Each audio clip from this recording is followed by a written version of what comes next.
All right. Welcome, everybody. My name is Lustin Kwasa. I'm from League of Conservation Voters, and welcome everybody to Danger of Money in Politics. This is a joint effort by some environmental groups within the DFAC Coalition, Greenpeace, Sierra Club, as well as my organization, League of Conservation Voters, who really care about democracy and really wanted to have this important discussion about how money in politics affects not only the environment, but all progressive issues that we care about. So want to let you all know first, before we get into the actual presentation, is that we do have this as a Zoom meeting. We can't see everybody, but we will have everybody muted. So if you do have a question later on, or even during any of the presentations, feel free to drop it in the chat. And also right now, just so we know that who's here, please just drop your name and where you're coming from in the chat, just so we know everybody that's here with us, all right? So before we get into some of the discussion, just wanted to give a little bit of context about, why we're all here. So currently, we're in the middle of Declaration for American Democracies for the People Week of Action, which is in support of S1, is an important democratic legislation that is the most ambitious shot at improving our democracy that we've seen in such a long time. So as many of you all know, it passed the House when it was HR1, and we're now pushing in order to make sure the Senate can pass it, and make sure that we have a stronger democracy for all of us. So when you look at what's in S1, a lot of times people talk about the voting rights protections, which, as we know from what we're seeing in states across the country, whether it's in Georgia and Arizona, that protections and expanding the ballot is absolutely needed, and that's located in S1. In addition, we also have a lot of ethics and corruption legislation that really ups the accountability that our elected officials have and in disclosing where they're getting their money from and who they and their families are connected to. But this presentation in particular is really going to focus on that third part, which is the money in politics, and really showing how having excessive money in politics really affects how our politicians act and what type of legislation and what type of policies our elected officials can create.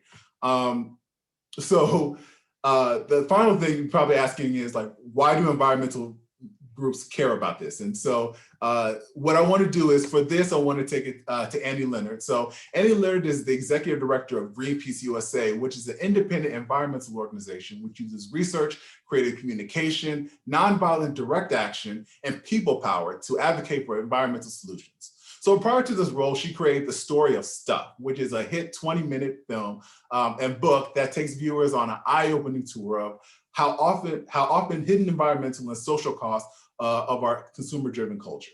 So The Story of Stuff film has generated over 40 million views in more than 200 countries and territories since its launch, making it the most watched online environmental themed films to date, and sparking a much needed conversation about the patterns of consumption today. So she is currently also fostering with Jane Fonda on their Fire Drill Fridays to protect and inspire more people to join climate activism. So with that being said, wanted to hand it off to her in order to talk about why we as environmental groups are so into this fight for HR1 and protecting our democracy. So Annie.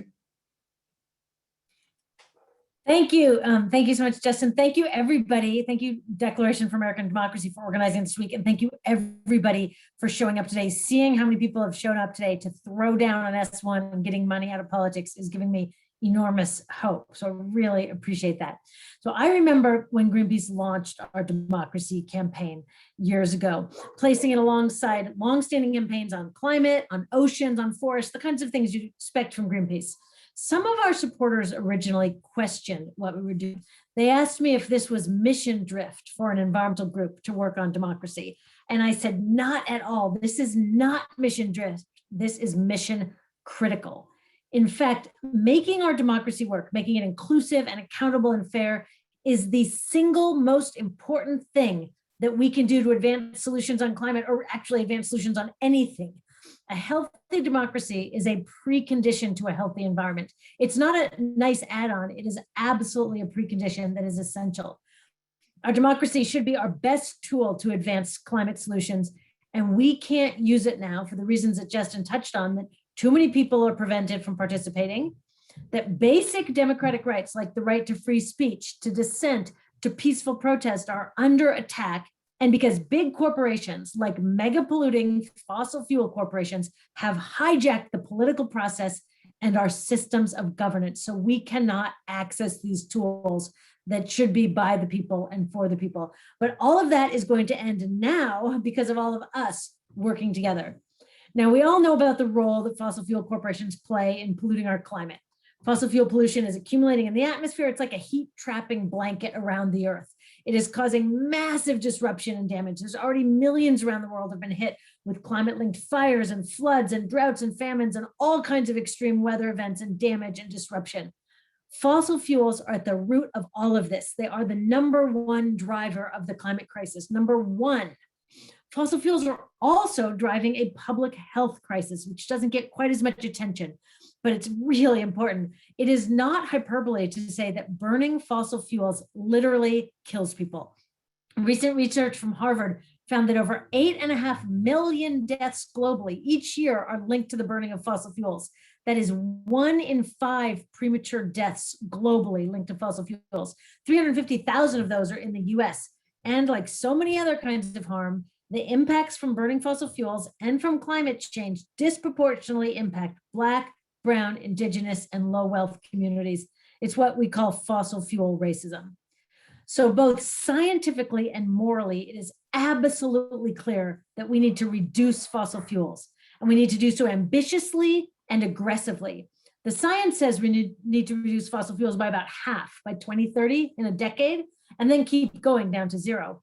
But the US is moving in the opposite direction, actually increasing fossil fuels. The US is the epicenter of fossil fuel expansion right now, and we are on the path to double our fossil fuel emissions by 2030, the very deadline by which we should be cutting in half.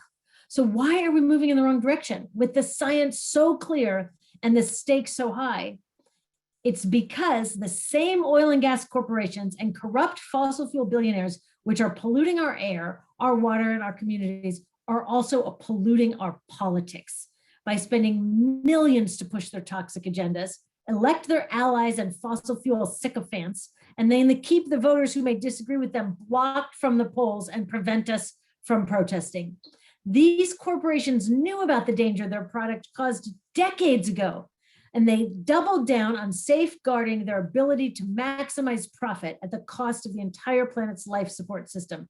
And they hijacked our democracy to do so. So here's some specifics about what they do. Fossil fuel corporations buy elections and politicians. 2020 was the most expensive election in history with more than $14 billion spent. Oil and gas corporations provided a good chunk of that, and their contributions go almost exclusively to Republican candidates, but they're also Democrats. So look up your representatives, find out if they take fossil fuel money, and then call them up and give them hell and vote them out, because they are obviously not qualified to have that office if they're working for the fossil fuel companies. Second, fossil fuel companies spend enormous amounts of money on lobbying to push their false solutions and obstruct real solutions. They lie, they peddle fake science, they discredit real science. Investigative reporting by Inside Climate News and showed that Exxon and other oil companies spent more than $5 billion undermining climate science and fighting clean energy policies. So they get their candidates in office and then they block any progress, much of it through dark money channels, so it's hard to track. Fossil fuel corporations also supported the same senators who actively undermined our democracy on January 6th. So get this, the lawmakers who undermined a peaceful transition of power are the same ones who take exorbitant amounts of money from fossil fuel industry. Oil and gas corporations, including Chevron and Exxon, have donated a total of $5.4 million to the 7 senators who voted to disenfranchise millions of Americans and overturn a presidential election. These senators' actions and the money that enabled them from the fossil fuel companies bolstered the violent, white supremacist, pro-Trump extremists that desecrated the halls of our government in a failed attempt to hold on to power. The attack on our democracy did not end January 6th. Within weeks, dark money front groups funded by the Koch network of billionaires began to attack the For the People Act, the very act that we are here to defend and to pass. Simultaneously, fossil fuel funded front groups like the American Legislative Exchange Council, ALEC, are marshaling conservative forces behind a state by state attack on democracy and voting rights. In the last 2 months, as I'm sure you know, more than 253 bills have been introduced in 43 states designed to restrict our freedom to vote. This is an all-out attack on our health, on our communities, on the climate, and on our democracy. And it is our moment to wrest back control of our fossil fuel money marinated democracy and put it in the hands of real people for the people. The stakes could not be higher. We have a precious short amount of time, and there are not do-overs this time. And fossil fuel money in politics is in the way. So here's what we must do. The Senate must follow the lead of the House and immediately pass the For the People Act, which includes the necessary reforms to make our political system more inclusive, more responsive to people, not powerful corporations and fossil fuel executives. The For the People Act, S1, is the most important climate legislation we can pass this year. We need to pass it, and then we need to use our government to create a society and an economy that is climate resilient, healthy, safe, and equitable for all. This is the struggle of our lifetime, but also the opportunity of our lifetime. The fossil fuel corporations have already stolen years and lives from us, and there is no way we are letting them win this time. We are going to fight with everything that we have, because what is at stake is literally everything that we love. So thank you so much for throwing down with all of us. Thank you for joining today, and let's win the For the People Act.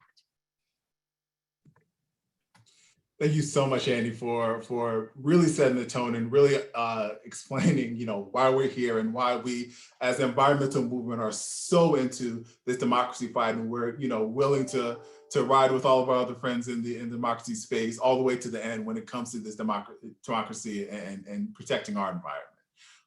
So what I wanted to do now was go a little bit deeper into the money part of everything that we talked about. And for that, we wanted to bring in Lisa Grace, who's the executive director and the editor-in-chief of True North Research, and the president of the board for the Center for Media and Democracy, which she led from 2009 to 2017. In addition, she's also co-founded Bold Rethink, CoachDocs.org, and Documented Investigations. So Lisa has spearheaded several major breakthrough investigations into those distorting American democracy and public policy, including ALEC Exposed. So with that, I wanted to send it over to Lisa to talk about where this money is coming from and how it's being used. So Lisa. Thank you so much, Justin, and thank you so much, Annie, for that great introduction. It's an honor to be here with you tonight and to talk with you about some of the research that we've been doing that sheds light on what's going on in our democracy. As Annie said, our democracy is at risk, it's at stake. The election in 2020 certainly changed things in our country in significant ways, but it also created a very lucrative lie that many dark money groups are raising money on about the election being stolen. And even though there's been a change in power in Washington, D.C., there are tremendous battles happening in Washington as well as in the states over the very heart of our democracy, as our ability to mitigate the climate changes that are underway. So you all know, as Annie said, that we face an enormous amount of money coming into our elections from coal companies and oil companies, fracking companies, fracking compressor companies, the whole petrochemical industry. There's numerous corporations, CEOs, lobbyists, and trade groups that are involved in trying to distort public policy to serve their interests and not serve the interests of the American people or the planet in terms of trying to head off the disaster that's underway. But the fact is that they have had substantial continued influence on almost every part of government in the United States. Certainly, they have targeted winning the presidency, targeted congressional races, federal agencies, and the courts. And how they've done that is through a multifaceted effort. And one of those efforts, as we'll talk about, is the super PAC and the dark money effort by tax-exempt groups. But I want to talk a little bit about the question of, it matters who's president, because it matters whether we're participating in it. It matters who's president, because it matters whether we have a policy like the one that President Biden has proposed, that would really drive clean energy policy, that would really move us away from the deadly industrial practices that have really put us in great harm's way. It matters because the president chooses who lead federal agencies, whether you are corrupt and doing the bidding of the fossil fuel industry and other industries, or whether you have people who are not, who are willing to actually serve in that role in the public interest for the sake of all people and to protect our national parks and our national resources. It also matters because of the courts. The Senate has a significant role in deciding who gets confirmed to the court, as we saw with Senator Mitch McConnell, and also obviously the president has a significant role in choosing who's nominated. But there's a lot of dark money that's happening in all of these sectors, and I want to about the courts, because that's an area where there is tremendous dark money and very little oversight, and where we are seeing a movement led by the Federalist Society, which, by the way, has been supported by major corporations, including fossil fuel corporations like Koch Industries, as well as other special interest groups. And it has helped to drive the policy, drive sort of right-wing policies. And its leader, one of the leaders of its board is a guy named Leonard, who you should know his name. There was a tremendous report in the Washington Post about his activities a couple of years ago. And what that report said was that Leonard felt that he had put enough judges in place in our democracy to stand at the precipice of a revival of what he called the structural constitution, hearkening back to the era before the New Deal, to the robber baron days. So what the right wing, what the Koch-backed effort to pack the courts and the other anonymous money that's gone into these judicial fights to try to pack the courts with Trump appointees, what they've done is try to set the stage for saying that to regulate, take away our power in Congress to regulate our democracy. But what people in Congress are saying right now, and the leaders of Congress are saying, is that no, that power lies with the people. That's the people's power. We have the power to determine climate policies.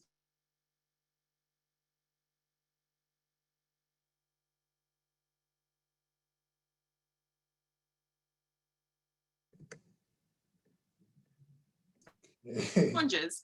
Those challenges come from a number of types of special interest groups, include groups that have cases before the Supreme Court, like Competitive Enterprise Institute or Americans for Prosperity. You should know the name Americans for Prosperity because is the Koch corporation, is their political arm, and they're active in Congress as well as in the states to try to win those elections for the politicians who are the politicians of choice for Charles Koch, who's one of the richest billionaires on the planet. These are critical issues. Now, and not all of these issues are addressed by HR 1, but many.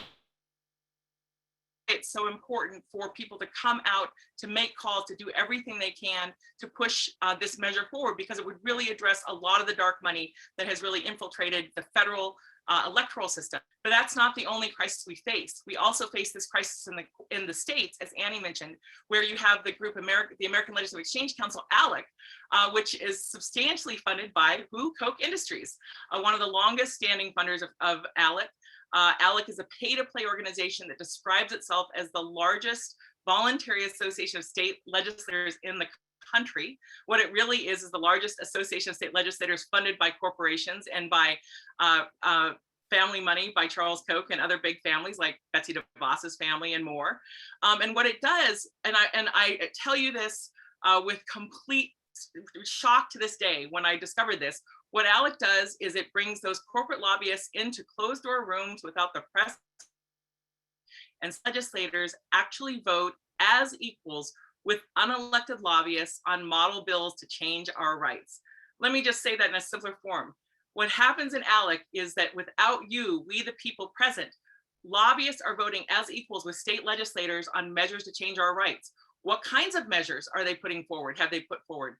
Voter ID restrictions was one of the first measures that I discovered as part of that ALEC Exposed project I did. That was a bill that was voted on with the National Rifle Association as the co-chair and voting on that bill after President Obama was elected in 2008. So in 2009, they brought forward that bill to make it harder for Americans to vote. That was an ALEC bill. They've done that on issue after issue, including measures to destroy our ability to have the Clean Power Plan, measures to make it harder for us to regulate fossil fuels in other ways, clean water and clean air.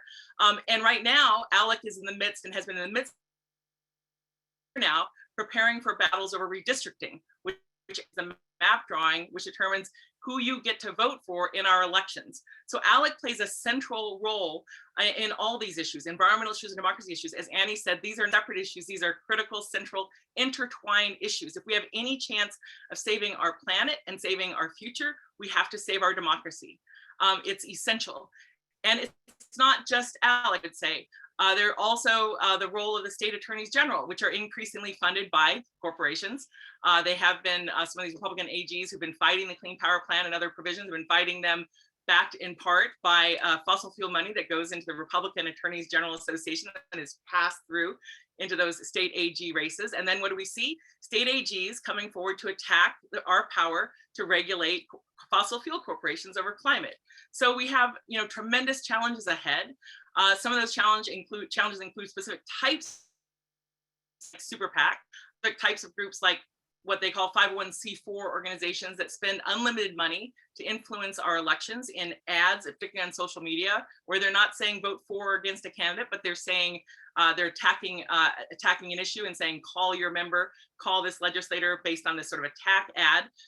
What the HR1 would do would be to say that that type of activity really is electoral. It really does need to be disclosed, and that people have a right to know who's spending it.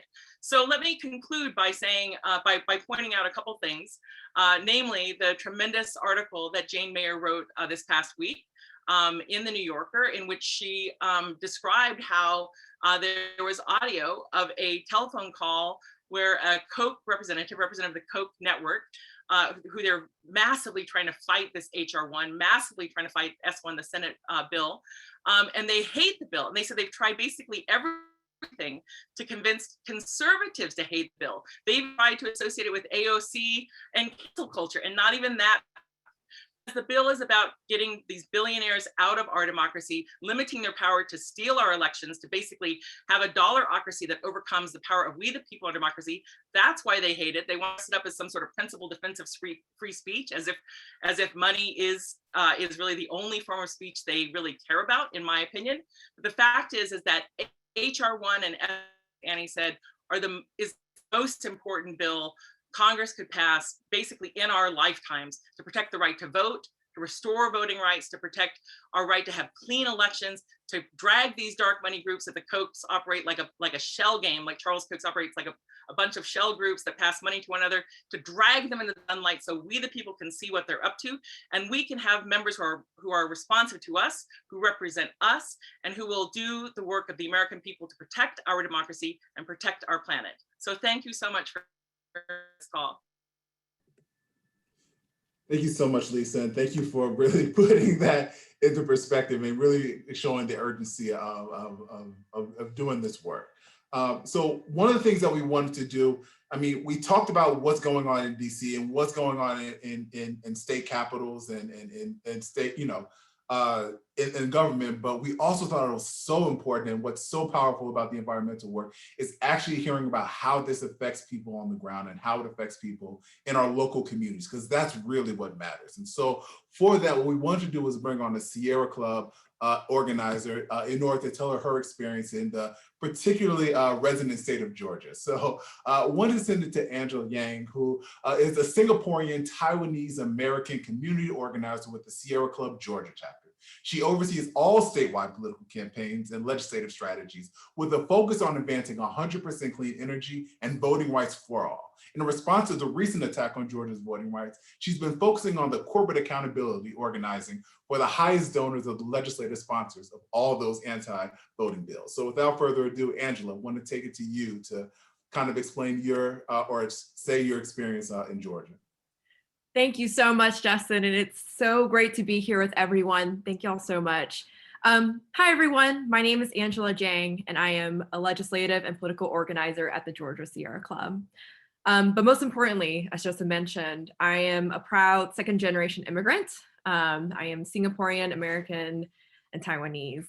But first, I want to take a step back and take a moment to tell you about my mother, who's my rock and my inspiration and strength in my life. My mother was a first-time voter in the 2020 elections, despite having been an American citizen for over a decade. And let me tell you that my mother is a strong woman. As an immigrant from a fishing village in Singapore, she had endured domestic violence, abject poverty, and the grueling decade-long process of trying to naturalize and become an American citizen. So for such a simple act like voting, it's our basic decent right, why was it so hard for her to come to vote until 2020? Well, she hadn't voted previously because her job did not offer the time off to vote.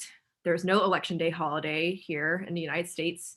She saw long lines at polls. She was a working single mother for 2 baby daughters to feed. And frankly, she felt like the simple act of voting, as a person whose English is not the first language, was an intimidating, opaque, and difficult process to navigate. But then in 2020, when mail by vote was opened up to a larger opportunity for more Georgians like her to vote, when she saw thousands of Asian Americans like her turn out to vote, she felt safe, but more importantly, she felt seen, and she decided to cast her ballot for the very first time. She cast her ballot and she finally realized how simple the act of voting really should be, taking only 10 to 15 minutes to fill out and to simply mail it back.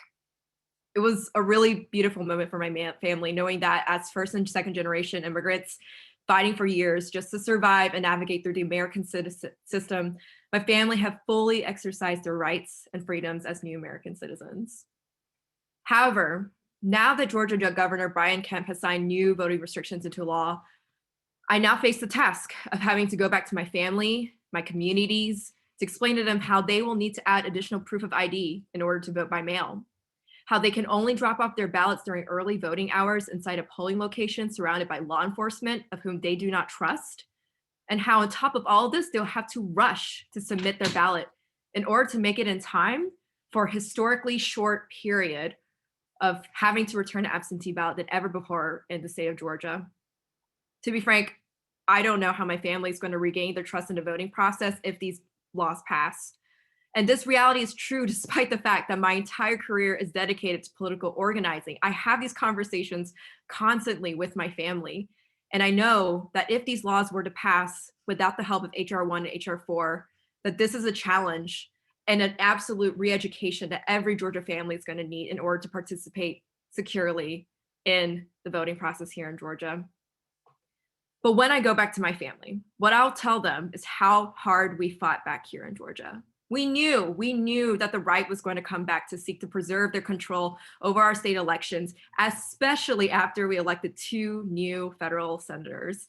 And once we saw the first anti-voter bills come out in the state legislature, together with our partners at Fair Fight, the New Georgia Project, and Black Voters Matter and more, we immediately came to action. We sent millions of texts and calls alerting voters that the attacks were coming. We invested in and checked in with our communities at an unprecedented scale that compared to how much voter outreach we did during the 2020 elections themselves. And not only did we fight tooth and nail to hold our legislators accountable, we also sought to address the root cause of why we still constantly have to fight against voter suppression, despite wins at the federal level in 2020. As everyone has said, it's money in politics and the grotesque influence that corporations have in our elections and in our livelihoods. Here at the Georgia Sierra Club, we are constantly challenging our state's utility monopoly, Georgia Power. You probably have some kind of monopoly like this in your state, to hold them accountable for constantly making the choice to burn dirty coal and to poison our communities, for increasing energy bills during a worldwide pandemic, and for constantly being the main barrier to a 100% clean energy future that's going to be inevitable here in Georgia. The same legislators who passed some of the worst anti-voting bills here in our state since Reconstruction also provide the constant green light for Georgia Power and other corporations to continue business as usual, rather than standing up for the health and economic needs of their constituents, all backed by big Georgia Power money. Georgia Power also happens to be one of several companies, including Coca-Cola, Delta, Lyft. These might be companies that you recognize, who are some of the largest donors of some of the most blatant anti-voting legislators who made all this mess happen in the first place. Just in this past year, Georgia Power alone made over $80,000 in contributions in state level races supporting some of the most brazen anti-voting legislators in the state. And that's $80,000 that we could track without having to try and think about the money that's tied up in all the super PACs, the dark money that's infiltrating within our system that we can't track even if we wanted to. So we're dealing with a lot of money and a lot of power. So how do you take on a multi-billion-dollar corporation? Well, here's the start. You buy op-eds and ads in a state newspaper that take up the entire first page calling out these corporations. That's what Verified did. Next, you call all these corporations' headquarters phone lines until they refuse to pick up. You stormed their lines. And here at the Georgia chapter, we launched a petition that let our members send emails one by one straight to the top execs of Georgia Power.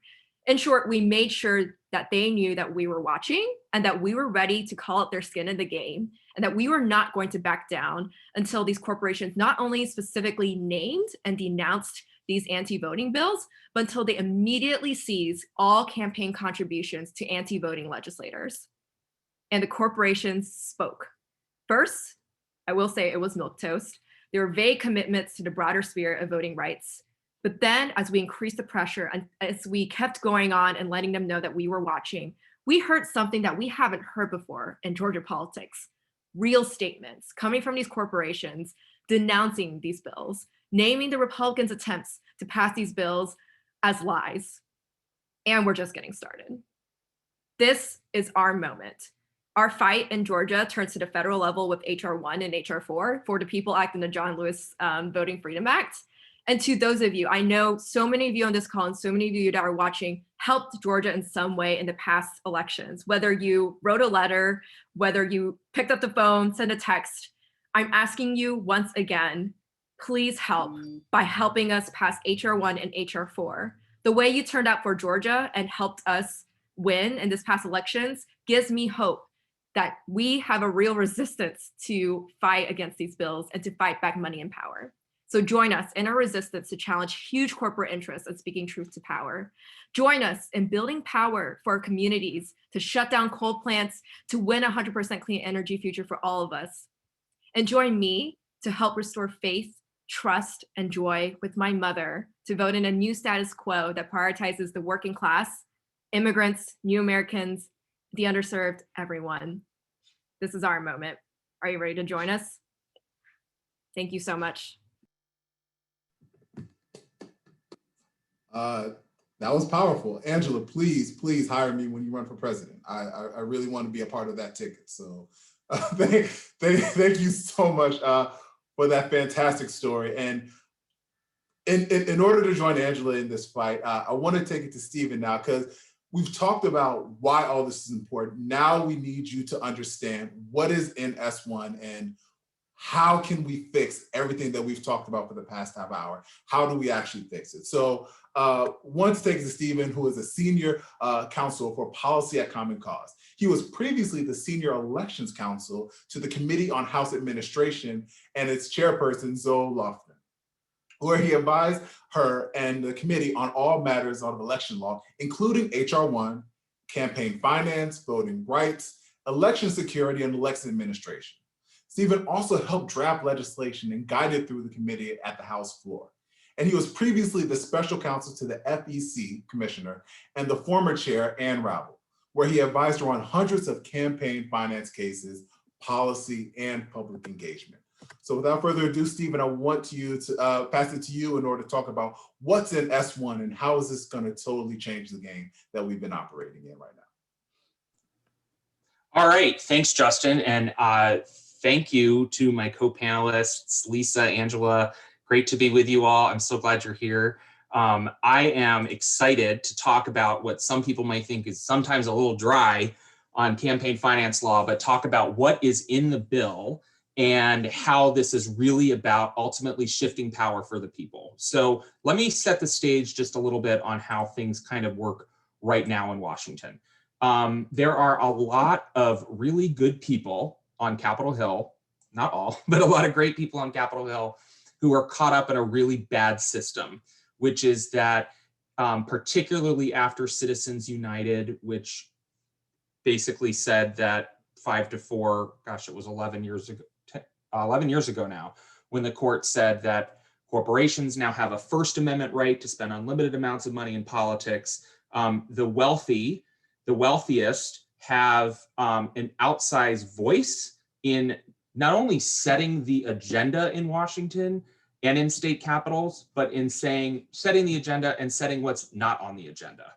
And part of that is just human nature when it comes to how folks run for office. They need to mount competitive campaigns. There's more and more money coming from outside sources, much of it undisclosed, nearly $1 billion of it undisclosed.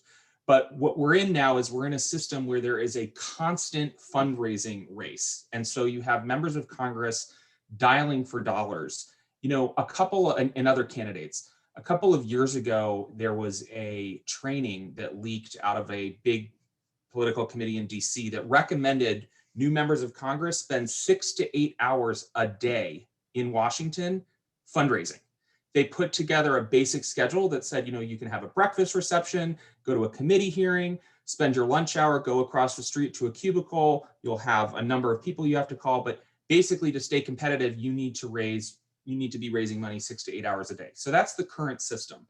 Much of that money, again, is coming from a tiny, wealthy, highly unrepresentative and unreflective segment of the American population. Roughly 75% of money that influences, 75% of money to influence federal elections comes from about 1% of the public, overwhelmingly white, wealthy, and male. And so that's the system that we're in now. So the constant dialing for dollars, the secret money contributions, frankly, the lack of a referee on the field at the FEC, given the ongoing deadlock, has created the situation that we're in where big money is really setting the agenda. And then when you're dialing for dollars and you're making these calls, you're talking to many people with a very specific agenda that in many cases is not reflective of your constituency. So a lot of people that are in the system as well don't like this system. So let me talk about just a couple of the solutions, and I don't want to take up too much time because I'm sure we have great Q&A coming up. But I want to talk about two elements of the For the People Act in particular.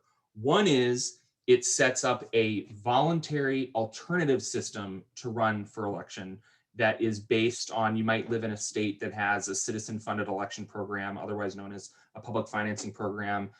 Maine has this program, Connecticut, Montgomery County, Maryland, Baltimore is moving in this direction. There's a number of jurisdictions that have systems in place, which HR 1 has for congressional candidates, where if you agree to limit your fundraising from big dollar donors and instead raise your money from smaller dollar donors, that money will be matched. And I can get into how that's paid for. But essentially, the way this would work is if you want to run for office, you would limit your big money fundraising, and you would fundraise from small dollar donors in increments of $5, $10, $20, up to $200, and that would then be matched 6-to-1 from a public fund. So you could then run a competitive election based on small dollar donors, based on your constituents, and run a competitive campaign and not be necessarily as beholden to the larger dollar donors. So that's what this system would set up, a citizen-funded election program where you can run on small dollar donors and it would be matched by public funds. And this is, again, a solution that has worked across the country in states and localities. That's piece one. How is it paid for? It's paid for on an assessment on fines and fees that corporate lawbreakers would pay. So we can get really specific here. If you're a corporation and you have to settle, or you're a big polluter and you have to settle a case, there would be a 4% fee on that, and that would then be put into the Freedom from Influence Fund, which would then pay for this public financing program. The Congressional Budget Office thought that would raise nearly $3 billion, and so that is a source of funds to fund this program. So that's piece one, creating this alternative for how people run for office, and also really tie constituents back to their elected officials. Number two is there is a piece that would shine a light on a lot of the secret money in elections. If you go back to Citizens United, 5-4, the decision said corporations have a First Amendment right to spend unlimited amounts of money in elections. But by 8-1, said that kind of the remedy here is transparency, and that at least if corporations and other special interests are spending unlimited amounts of money on politics, it would be disclosed. And so shareholders and voters could follow the money and hold elected officials accountable and at least know where this money is coming from. disclosure and transparency rules have kind of usually been upheld for a couple of reasons. One, because voters should know who is speaking to them. So if you see an ad that says this was paid for by Americans for Purple Mountain Majesties, that doesn't tell you much. Voters should know who is trying to influence their votes and views and who's trying to influence elected officials' votes and views. So that's one interest that's long been upheld, and it was upheld by the Supreme Court in Citizens United. And it's also a way, frankly, to ensure that the laws are being enforced in the first place, right? So you need transparency to know that our campaign finance laws are upheld. So those are the pieces there. And so if you're a big spend, what we have seen is what Citizens United opened the doors to is sort of daisy chain political giving, where if you do not want to be connected with your campaign spending, you could give to a shell entity that gives to another shell entity that gives to another shell entity, and you never really know who is spending that money. The people that might know who is spending that money are the elected officials to whom it benefits, and the public has a right to know that too. So what HR1 and S1 has, the For the People Act has, is robust transparency and disclosure provisions so that voters know who is behind political campaign spending, essentially. So those two policies, and there's a lot more in the bill, are really about, again, shifting power from the big moneyed interests that currently fund our system, sometimes in secret, sometimes through other groups, and shifting it back to the people based on solutions that work. Those are the two pieces of the bill, and I'm happy to answer lots more questions about this as we get into Q&A. Thank you, Stephen. So that's going to actually end my time for this broadcast. But what I want to do now is for the Q&A section, take it to a different moderator, which is Tishan Warasoria, who will take it away and kind of answer your questions and kind of have a group discussion with all the previous presenters. So Tishan, take it away to you.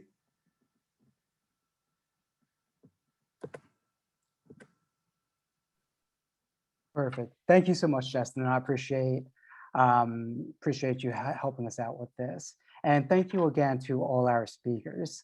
It was tremendous listening to every single one of you kind of dive deeper into your segment and really explaining what is going on in our democracy when it's coming from corporation, their money, their donations, and how that actually influences election and environmental policy. I think it's critical that we understand and try and learn more about that intersection and what we can do to actually solve it. We're now going into a Q&A segment. So for all our attendees, if you have a question, if you have a thought, please drop it in the chat. We do have some individuals that will be able to either answer it in the chat or elevate it to myself where I can actually ask the speakers. But we do have some questions right now. Our first question, Stephen, I think this may be geared towards you. We've been hearing on the news just about how awful this Georgia anti-voter bill is. What kind of provisions in the For the People Act, S1 or HR1, what kind of provisions will actually help rectify some of these things that were in the anti-voter bill just passed in Georgia? Yeah, great question. And so one thing just to level set. So, essentially, particularly, I think in the pandemic, a lot of people became familiar with this system that we've had for a while, where you essentially have, let's count DC, 51 different codes for how we elect a president of the United States. So if you live on one side of the river, you had to go find a notary or a witness to sign your vote by mail ballot or get an excuse. And if you lived on the other side of the river, you would have your ballot mailed to you automatically. No questions asked. If you registered to vote, once you're a registered voter, it's automatically mailed. You wouldn't have to go find a notary. In one state, you might have to get your ballot postmarked by election day. In another state, you might have to get it postmarked a couple of days before. So there's all of these different rules, which really means that where you live, your zip code in many places determines the rules for how you vote. So what S1 does is it level sets and sets a basic floor of national standards for how elections are administered. And some of the basic components there are for federal elections. no excuse vote by mail. You cannot be required to submit a copy of your ID or your social security number along with your request for a ballot. 15 guaranteed days, consecutive days of early voting. So guaranteed Sunday voting. I think in Georgia, that's still left up to some counties. It would require drop boxes, one per, I think it's 20,000 voters. The Georgia law cuts back on drop boxes and attacks drop boxes. So there are a variety of pieces of the bill. I mean, the bottom line is it would set national standards for expanded early voting, access to vote by mail, automatic voter registration, and even in vote by mail, postage would be prepaid. You wouldn't have to get a witness or a notary. It would provide that in states that have certain types of IDs that many voters lack, it would say that a sworn statement would suffice. So there are all kinds of pieces built in to set a national standard so that we're not constantly fighting these voter suppression bills at the state level, but setting fair national standards.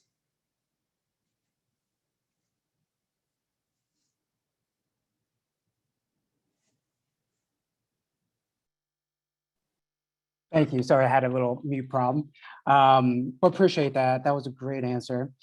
We have another question, and Angela, I think this may be geared towards you. What happened in Georgia, where advocacy groups fervently worked to hold corporations accountable, was really groundbreaking. Can you dive deeper into how these conversations began and how it emerged? And if you think this is something that could be replicated on a national stage as we really gear towards this Fight for the People Act, do you think this is something that we could potentially hold other national corporations really accountable?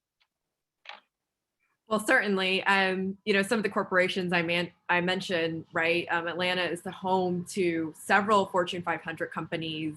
Again, Coca-Cola, Delta, although I mentioned Georgia Power, utility a lot. These are some of the most influential companies as well in the nation. And, I also really want to encourage folks at the local level to think about this, because we came to this reality when we realized that the legislators that we were seeking to do the right thing and connect constituents endlessly, to make calls and texts and meetings with their legislators, that they were already set in their ways. And so we use creative means in order to get to the reality of where we were. And we turned to the root of all this again, which were corporations. But let me mention that, to be clear, the Georgia Sierra Club, we followed the lead of voting rights organizations in this space, which were Fair Fight, New Georgia Project, and Black Voters Matter. And I think it's really important to mention that every single one of these organizations are led by Black leaders, whether it be Nsé Ufot, whether it be Stacey Abrams. We are following the lead of a new generation of leaders within Georgia. And I think there's a new generation of thought leaders, of people of color, folks representing from the working class, who really understand what's at stake here for the communities that we're seeking to represent. And that certainly can be replicated at the federal level if we're creative enough and if we are willing to center marginalized voices in this fight. So I certainly think so.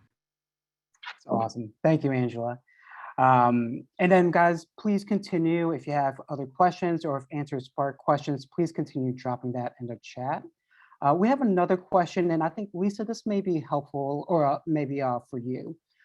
You touched upon super PACs and the power that it has. CEOs, corporations can donate untold amount of money into these super PACs. Are these super PACs kind of something that is just here to stay, or do you think they can be eliminated? And if so, kind of what steps do you think we should be taking to do that? Well, one of the things that we can do is really urge Congress to adopt H.R. 1, because it does have a specific provision that deals with the coordination between candidates and super PACs. Often what we've seen in recent years is how closely a so-called super PAC is to a candidate. They're very, very close. And what you have is this real evasion, a legalized evasion of the rules that existed for quite some time, dating back to the early 1970s, where Congress passed a provision called the Federal Election Campaign Act to replace the Federal Corrupt Practices Act, because it's about corruption. And that law was created to basically say, people can't give more than a certain amount to a candidate. People can't spend in these unlimited ways to distort our democracy. It had other provisions in terms of disclosure as well. And that challenged by some organizations, resulting in a case called Buckley versus Vallejo. What I discovered last year was that, in fact, Charles Koch's funding underwrote some of the litigation in that case to result in that decision. That decision basically allowed for a widening of spending by outside groups, even if you could only donate a certain amount to a candidate. So basically, this is rooted in judicial decisions, and it can be unrooted in judicial decisions. In the case of super PACs, a few years ago, after the Citizens United decision that Steve mentioned, there was a decision that basically created super PACs. It's not a natural thing. It doesn't have to happen. It's a product of the decisions by judges, and in some cases by the Federal Election Commission officials, if they happen to be sort of Koch aligned, to allow this sort of money to spread and to really pollute our elections, not just pollute our planet, but pollute our elections. And so these are judicial creations. And ultimately, we're going to need judges on the courts who have, I think, a greater respect for American democracy, and who will not be using their power to overturn common sense legislation by the American people to police corruption in our elections, and by nonprofit groups, tax-exempt groups that are exerting undue influence on our elections, on our appointments of judges as well, and that really make sure that there's transparency. If there is big money being spent through a PAC, that it's transparent, that it's not coordinated. I myself believe that we shouldn't have super PACs. I don't think that that's a thing that is natural in a democracy and should exist. Other countries don't have them. They're not a requirement. And so, I'm hopeful that we'll have both legal reforms in Congress and ultimately changes in our courts that restore the power of we the people over our democracy, our representatives. Thank you for that. And I think what you mentioned is critical. If we can pass the For the People Act, S1, if we can pass that, that is that first step. That is the first step to holding super PACs accountable and holding these corporations and the money and the influence they have accountable, delivering our voice and the power back to the people, everyday Main Street Americans. We do have another question. This is actually from Amanda Reed. And Steve, I think this may be geared towards you. Can you describe the differences between the For the People Act, which is HR 1 or S1, and the John Lewis Voting Rights Act, which is HR 4? And granted, that bill has not been introduced just yet, but it will be most likely HR 4. But Steve, can you kind of go into the differences between these bills and maybe tie into why together we need both of them? Absolutely, I'm happy to. So again, so the For the People Act, HR 1, is about setting national standards on accessing the ballot box. So think early voting, access to vote by mail, automatic voter registration. And I should say that the roughly first 300 pages of HR 1, S1, Congressman Sarbanes, who sponsored it, likes to say that really Congressman John Lewis, in large part, was the architect of those first 300 pages. A lot of that comes from a previous bill, not to get too into the weeds, called the Voter Empowerment Act, which is legislation that Mr. Lewis led for a long time. There's then HR 4, the John Lewis Voting Rights Advancement Act, which is responsive to the Supreme Court's decision in 2013 that struck down a core piece of the Voting Rights Act, which curbs discrimination in voting. And so up until 2013, if you lived in a state or jurisdiction with a history of racist voting procedures, if you were going to adopt new voting procedures, you would have to, those would be frozen. You couldn't adopt them until a court or the DOJ signed off on them. And in 2013, in another 5-4 case, in this case led by Chief Justice Roberts, he struck down the formula to determine which states were subject to that requirement that their laws be reviewed, because they have such a pernicious history of racist voting procedures. In that opinion, Chief Justice Roberts actually said voting discrimination still exists. No one doubts that. I'm pretty sure that's almost an exact quote. Nevertheless, he's going to strike down the formula and put it back in the hands of Congress to essentially update it and see if it is consistent with contemporaneous discriminatory efforts. So all of which is to say, that bill would put teeth back into the Voting Rights Act and say, based on existing laws, as we've seen states pass. I mean, immediately after the Voting Rights Act was gutted, we saw North Carolina move with its monster voter suppression law. Texas, within 24 hours, was moving forward on a very discriminatory ID law. We've now seen what's happening in Georgia. And so Congress needs to build a record to support and justify when it moves to update the Voting Rights Act. In the last Congress, it actually, the House passed H.R. 4, and that came after more than a dozen hearings, 100+ witnesses testified on the need for the Voting Rights Act. But H.R. 4 is about curbing racial discrimination in voting and putting teeth back into that pre-clearance issue section of the bill, so of the law, so that before a jurisdiction passes certain laws or nationally passes certain practices that are known to be discriminatory, those need to be pre-cleared. Why it's on a separate track, even though they both are about access to the right to vote, one national standards, one curbing discrimination in voting, is that because of the court's decision in Shelby County versus Holder, the congressional record there, given Chief Justice Roberts' opinion, the congressional record needs to be as robust as possible. So it's on a slightly different track. But they need to move to, they are must-pass pieces of legislation. I would even add DC statehood as well as a third piece of the democracy package that needs to move forward. But those are the differences. One is about updating the Voting Rights Act, and one is about national standards.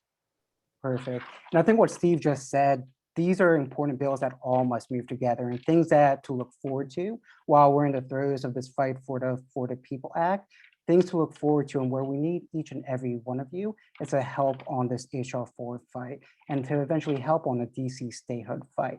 Now, I know we're running short on time, and I just want to wrap it up. I know there's been a lot of information thrown at you tonight, and we will be sending the recording out, so you can always listen to this and kind of hear this kind of talks one more time. But I wanted to ask Annie one last question, if you don't mind bearing with me.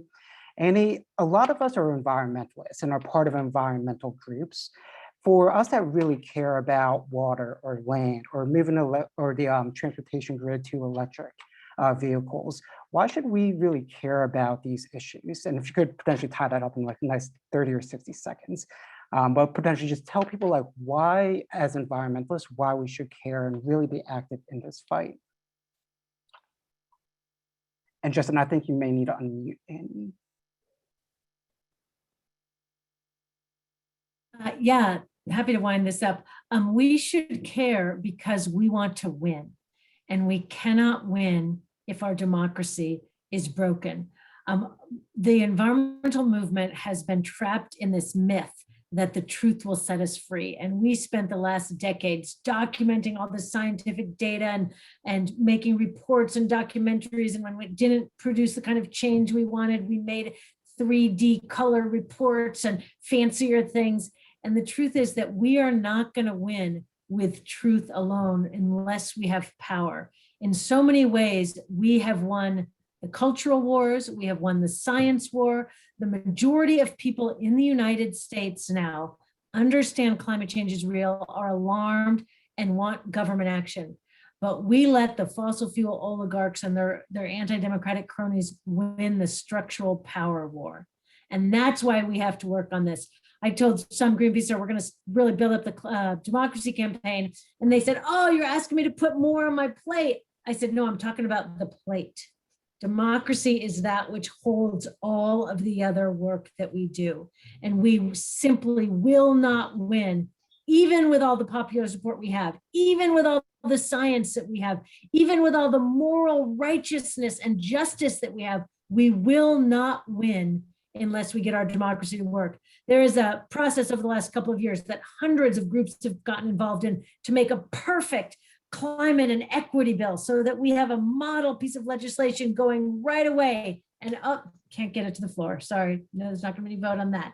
And then we work to get the public so that the majority of the people now care about climate. But guess what? They can't vote. And it turns out it's Black and brown people that are especially kept from the polls. And Black and brown people have the highest level of pro-environment, pro-climate voting there is. So we care about democracy because we want to win, because we care about justice and we care about this planet, and we're going to win this. And I think what Annie just mentioned is the critical and the crux of this, is that we do care about these issues. And the vast amount of polls really suggest that the vast amount of Americans do care about environmental issues. But if the districts are gerrymandered, if people can't actually go to the ballot box, then their voices can't be heard. And if we don't have an accurate representation, it doesn't matter what we care about, because that system will be rigged in order and favoring individuals that may not have the same view as the majority of Americans.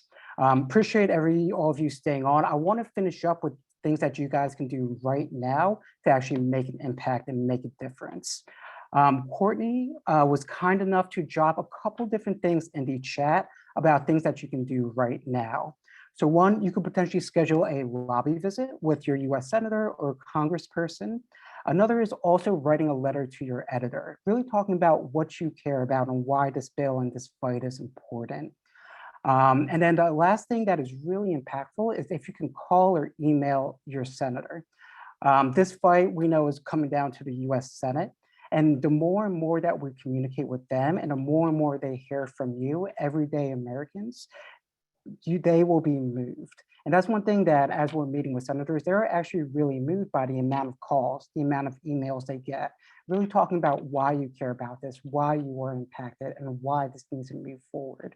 So those are a couple of things that you guys can do right now to really be involved in this fight and pick up and kind of move this conversation forward. We will be sending out an email after this, either later tonight or tomorrow, with the links and everything, and then also recording. So if you missed some information or would just like to listen to the segment again, you're more than welcome to. But with that being said, I also do want to flag, we will be having more events.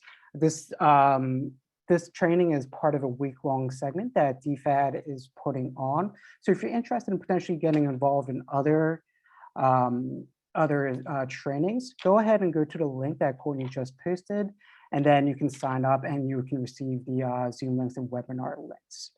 But other than that, just want to give a shout out and thank you to all our speakers. And I do also want to thank each and every one of you for staying on this late. I know it's been a long night and we've thrown a lot at you, but I do appreciate each and every one of you staying on here.